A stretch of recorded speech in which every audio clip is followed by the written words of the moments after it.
Hi guys, magluluto ako ng miswa. Ayan. Ito po yung mga ingredients ko kasi low budget po tayo. Ayan.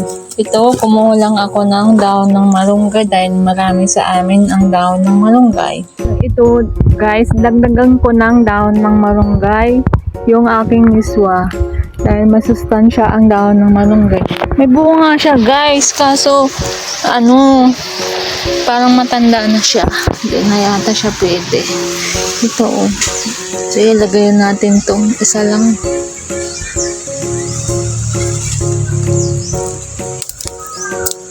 Ayan. So ilalagay ko tong isang dahon, bunga ng malunggay. So kukuha tayo ng isa pang malunggay. Ayan, wait lang guys.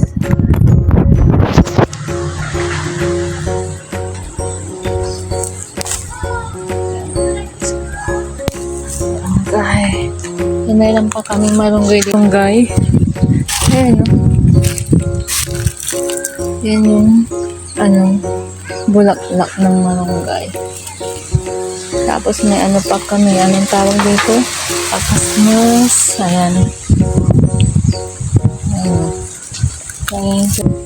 Paligid-ligid ito ay ayan. Yan pa yung malunggay namin. So, tayo ay magluluto ng miswa. Meron pa akong nakitang bunga ng malunggay dito. Kunin ko din. Hilahin ko din ito. Maganda ito. Oh, guys. Ayan na ang aking malunggay miswa. Ayan, ang masustansyang malunggay. Ayan, meron pa kaming mga saging, puso ng saging. Ayan, so dito guys, marami talagang, sa probinsya guys, marami talagang pwedeng pagtaniman. Ayan, may mga mangga din kami. Ayan guys.